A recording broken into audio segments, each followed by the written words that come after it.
Understand they were paid $2,000 for winning the African Cup of Nations for indigenous-based players, qualifiers. That's CHAN qualifier against Cote d'Ivoire.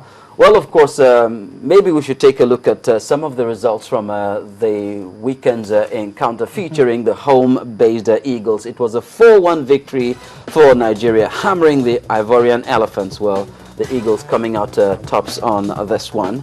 And you have the Teranga Lions of Senegal beating Mauritania 1-0. Okay, well, on your screens you have the Burkinabes, the Stallions of Burkina Faso versus Niger Republic 1-0.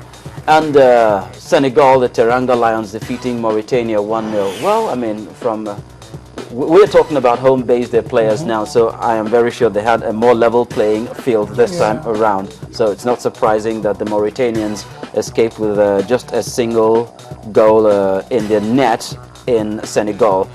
And we also had the Eagles, the other Eagles, the Eagles of Mali, 3-1 victors against the Horea Stars of the Republic of Guinea, their West African neighbors. Burundi 1-1 with Sudan and Tunisia, losing to Morocco. Well, I think for me that was a surprise. Losing by a lone goal at home to the Atlas Lions. You would always expect any contest between those two sides to be tough, but for the Catholic Eagles to lose at home is a bit surprising because they seem to be a very formidable side, and you wouldn't expect them to lose. And even if they're going to lose, not to Morocco, but indeed it was a good one. The high point for this weekend for me was that the Cameroonians did not get to play. The provisional ban on them meant that match did not get to be played. And of course, the problem that the football administration in Cameroon has envisaged is coming to it now. A lot of footballers will be denied the opportunity to get the chance to be in the spotlight because of this ban. Cameroon may not get a chance to fight for a place in the 2014 FIFA World Cup, and that would deny Africa an opportunity. The Indomitable Lions have been under siege a lot recently. I mean, a lot of interference from their football association and so many things, even including a player indiscipline. Things like that have actually served to undermine the Indomitable Lions recently. Well, it's always been like that. In recent times, Samuel Eto'o was banned from the team. At some point, some players said they were going on exile. They were brought back, even though they've changed coaches. Like since 2010, they've changed a lot of coaches, but the problem still persists. And ever since I've known Cameroon, there's always been this interference either from the president or the sports minister telling them include this person in the squad. This person and all those issues. Oh, quickly, gentlemen, I think, I mean, we shouldn't even be talking about the Indomitable Lions. Maybe we should be focusing on, the achievements of the Super Eagles. But then for purposes of time here, well, over there, the Junior Eagles, the Flying Eagles, have crashed effectively out of the Under-21 Championship, but then we still have a very formidable African representative, and it's the Black Starlets of Ghana into the semi-final now, coming from behind to score a very spectacular victory over Chile on penalties.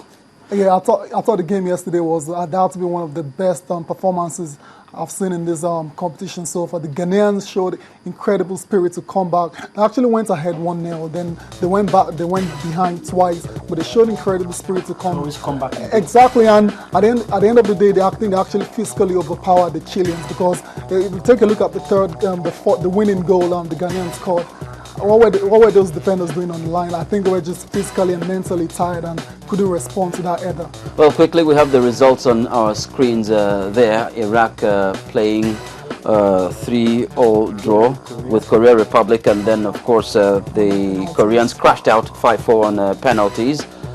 Ghana defeating Chile, as we have said, and we also have France knocking Uzbekistan senseless 4-0, and Uruguay, the South Americans. Well, this time around the tables turned. It was a different story. From the Confederations Cup, well, they got a pound of flesh for their seniors, knocking out Spain 1-0. Well, no surprises. A lot of us thought probably this Spanish team was going to go far in this competition. We've seen a lot of players that we've already known. That we see in the La Liga. In the La Liga Yeah. already. But of course, the Uruguayans did what they had to do. And the Spaniards are out. Well, maybe it was just a question of hunger. Probably the Uruguayans were a lot more hungry for this. Well, quickly, the fixtures for the semi-finals. Ghana will be taking on the Asian representatives, Iraq and the Europeans. France will be facing the South Americans, Uruguay. Well, maybe, is it going to be easy for Ghana? The Ghanaians against Iraq.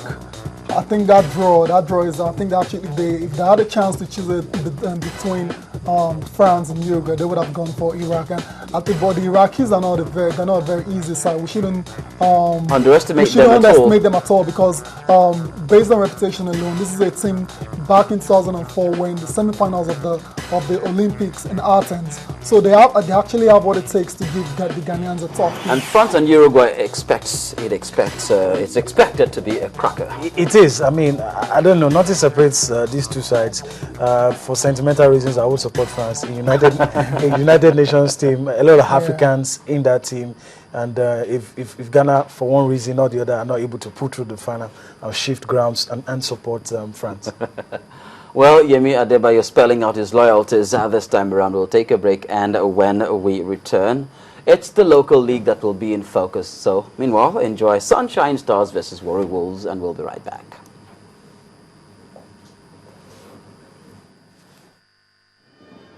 I've been lucky on tryouts abroad. Has been to Greece and South Africa. He crosses with the right foot and header.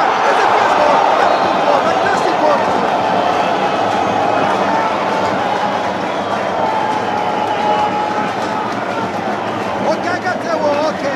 Has put Sunshine Stars in the lead.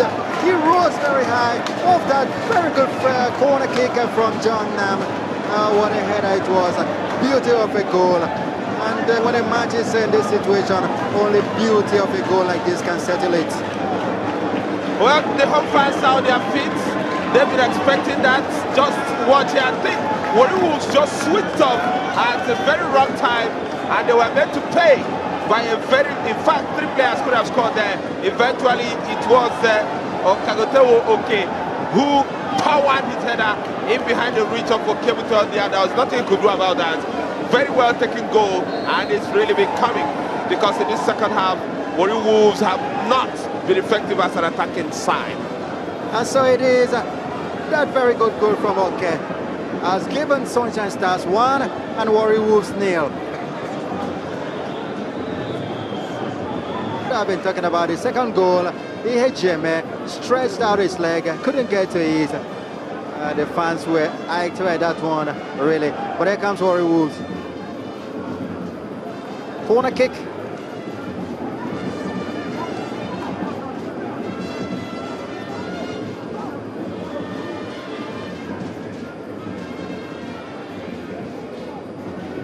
This has to represent one of the best opportunities for Warri Wolves to cause Sunshine Stars problems in these late stages. Just the 3 minutes left of regulation time, and Henry Ayodele getting set.